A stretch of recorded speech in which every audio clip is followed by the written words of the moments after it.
از نزدیک دیدیم دیگه رفتار و اعتقاداتشون و اینا.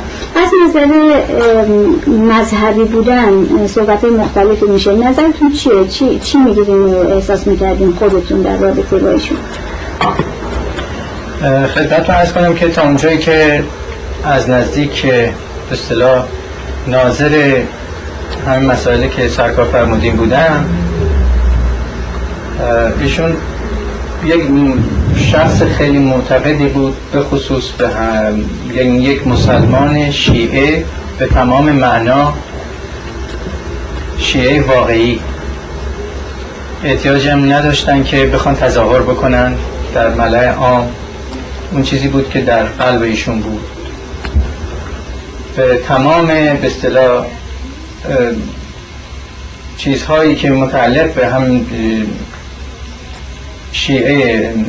شیعه بود ایشون اعتقاد کامل داشتن. حتی هر سال که عید نوروز میشد، ایشون بعد از سال تحویل که میشد، روز بعدش یک سفری تشریف میبردن به قابوس امام رضا و در اونجا اصلا منظورشون به خاطر همین بود، اصلا تشریف می‌بردن که البته در جوار این کار اصلاحاتی که در اونجا شده بود و کارهای چه از نظر کشاورزی چه از نظر ساختمانی، اونها هم که خب مشاهده ملازم می‌فرمودن و دستوراتی میدادن. ولی مسئله مهم این که ایشون که تشریف می‌بردن، خب درست مثل هر مسلمان دیگه که وارد مسجد میشه، وارد این محل‌های زیارتگاهی میشه، کفشون رو در می‌آوردن، پای برهنه تشریف می‌بردن با قلب شکسته، با گردن کج. من فکر میکنم که عکس‌های بایستی باشه از تمثال مبارکشون در لحظاتی که ایشون در کنار ذریع امام رضا به راز نیاز مشغول بودن. من فکر میکنم عکس‌های باشه، اگر سرکار تجسس بفرمایید خیلی از این عکس‌ها هستش. چند لحظه رو ایشون در تنهایی اون گروهی که دنبال روی ایشون بودن تمام کنار می‌ایستادن که اصلا سعی می‌کردن که دیده نشن. ایشون به تنهایی دست به زره و شروع می‌کردن راز نیاز کردن، چشمایی بسته و اون چیزی که در دلشون بود و بعداً می‌بوسیدن و تشریف می‌آوردن بیرون، یه زیارتشون رو می‌کردن درست و تشریف می‌آوردن اون قسمت کتابخونه که نایب تولیه اون در اونجا حضور داشت. بعد از اون معذرت میخوام، بعد از اینی که زیارتشون می‌کردن، عده‌ای از مراجعین تقلید که متعلق به همون مشهد بود، شاید هم از اطراف اکناف کسانی دیگه هم بودن که من خب درست شناسایی ندارم، ولی هر 100% اون کسانی بودن که مرجع تقلید بودن در اونجا، مورد احترام مردم بودن از نظر دینی. اینها به صف می‌ایستادن و ایشون با کمال احترام، خیلی با احترام با اونها رفتار می‌کرد و درست خیلی دقیق به سوالاتی که اونها می‌کردن، درخواستایی که داشتن، اگر درخواستاشون درخواستی بودش که به اصطلاح امکان پذیر بود، همون آن به متولی دستور میدادن. اگر مربوط به کارهای دینی بود، اگر مربوط به چیزهای دیگه بود، مربوط به کارهای نظامی بود، به مسئولین نظامیش دستور میدادن.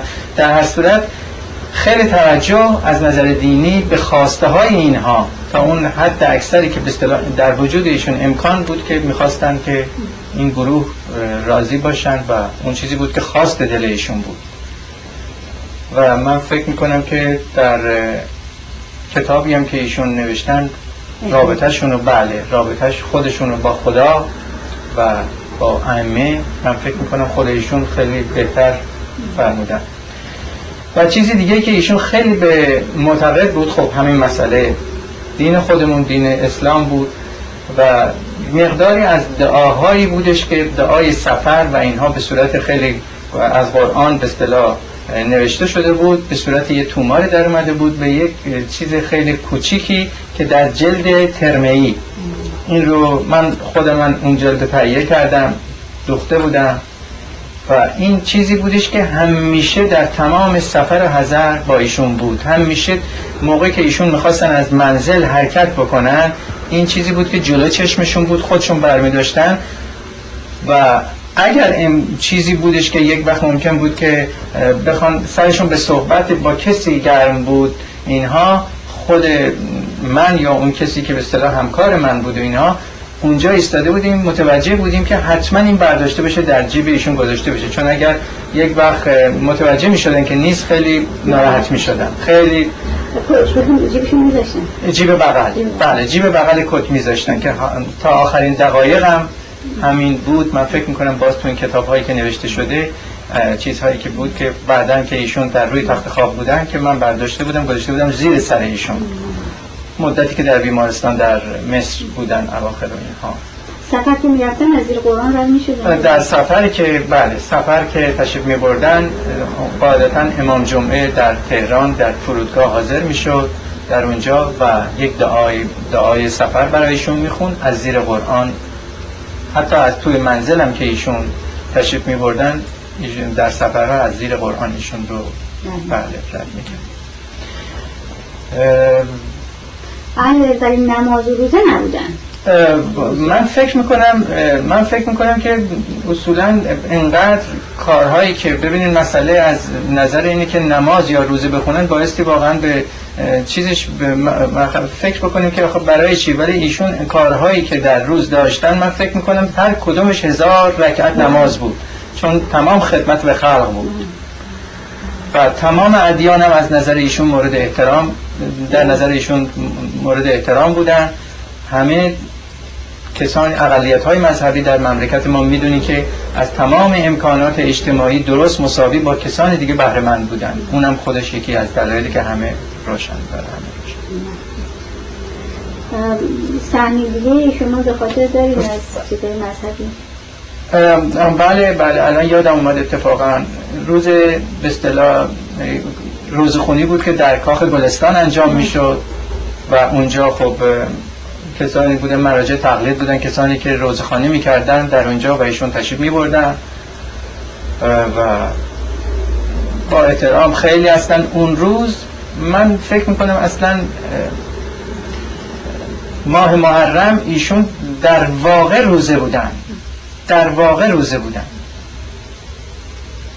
ماه رمضان معذرت بخوام در ماه رمضان در واقعا روزه بودن. از نظر اینه که حتی امکان از هر نظری سعی میکردن که به هیچ وجه تظاهر به هیچ چی نشه و اون به اصطلاح برگزار بشه اون چیزی که مورد عقیدهشون هستش و احترام به عقاید دیگران و احترام به کسانی که واقعا خب عقاید دینی دارن به اونها هم همینطور. و روزخونی بود در کاخ گلستان ماهای محرم تشریف می بردن و جمعیت خیلی زیاد بود. حتما بایستی شنیده باشین، بایستی خونده باشین و در اونجا هم درست مثل کسانی که به اصطلاح روزخونی میکنن یا یک صاحب خانه‌ای که روزخونی میکنه درست همه حالت منتها به صورت بزرگتری انجام میشده. تقریبا چیزایی بود که من خاطرم هست. برای روزای قتل مثلا آیا حضرت از لباس و اینا هیچ سعی میکردن که البته خود ایشون که خب لباس هیچ وقت لباس چیزی نمیپوشن اصلا، غیر از اون هم هیچ وقت لباسی که بخواد جلب توجه بکنه میپوشیدن اینها، ولی سعی بر اون داشتن که کسانی که در منزل هستن بله لباسشون بله لباس مشکی باشه. خودشون کراواتشون ولی اون روز چیز کراوات مشکی میزدن. بله اون روز کراوات مشکی میزدن. بله روز بعد